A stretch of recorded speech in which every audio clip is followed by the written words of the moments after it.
ಹರಿ ಓಂ ವೀಕ್ಷಕರೇ, ಎಲ್ಲರಿಗೂ ನಮಸ್ತೆ. ಈ ಸಂಚಿಕೆಯ ವಿಷಯ ಸತ್ಯ ಮತ್ತು ವಿವೇಕ.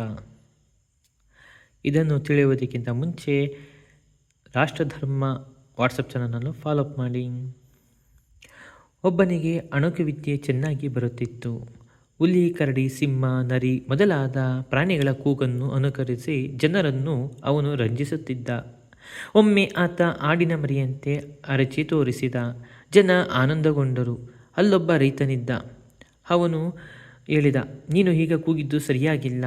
ಜನರೆಲ್ಲ ಅವನಿಗೆ ಹೇಳಿದರು, ಹಾಗಾದರೆ ನೀನೇ ಕೂಗಿ ತೋರಿಸು. ಆ ರೈತ ವೇದಿಕೆಗೆ ಹೋಗಿ ಆಡಿನಂತೆ ಕೂಗಿದ.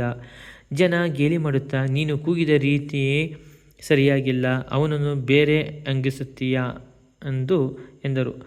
ರೈತ ತನ್ನ ಕಂಬಳಿಯಲ್ಲಿ ಅಡಗಿಸಿಕೊಂಡಿದ್ದ ಆಡನ್ನು ಜನರಿಗೆ ತೋರಿಸಿ, ಭಾರೀ ಬುದ್ಧಿವಂತರು ನೀವು. ನಿಜವಾದ ಆಡಿನ ಮರಿಯ ಕೂಗನ್ನೇ ನಾನು ನಿಮಗೆ ಕೇಳಿಸಿದ್ದೆ. ಇಲ್ಲಿ ನೋಡಿ ಬೇಕಾದರೆ ಎಂದು ಮತ್ತೊಮ್ಮೆ ಅದರ ಕೂಗನ್ನು ಕೇಳಿಸಿದ. ಜನ ಪೆಚ್ಚಾದರು. ನಿಮಗೆ ನಿಜವಾದ ಆಡಿನ ಮರಿಯ ಕೂಗು ಕೇಳಿಸಿದರೂ ಸರಿಯಿಲ್ಲ ಅನ್ನುತ್ತೀರಿ. ಏನೋ ಒಂದು ರೀತಿ ಸುಳ್ಳು ಅಣಕ ಮಾಡಿ ಅರಚಿದರೆ ಓಹೋ ಎಂದು ಆನಂದ ಪಡುತ್ತೀರಿ ಎಂದು ರೈತ ಜನರನ್ನು ಮೊದಲಿಸಿ ಅಲ್ಲಿಂದ ಹೊರಟು ಹೋದ.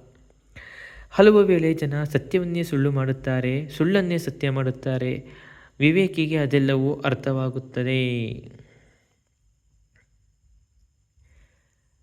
ಇದೇ ರೀತಿಯ ಹೆಚ್ಚಿನ ವಿಷಯಕ್ಕಾಗಿ ರಾಷ್ಟ್ರಧರ್ಮ ವಾಟ್ಸಪ್ ಚಾನಲ್ ಫಾಲೋ ಅಪ್ ಮಾಡಿ. ಧನ್ಯವಾದ. ಸರ್ವೇ ಜನ ಸುಖಿನೋ ಭವಂತು.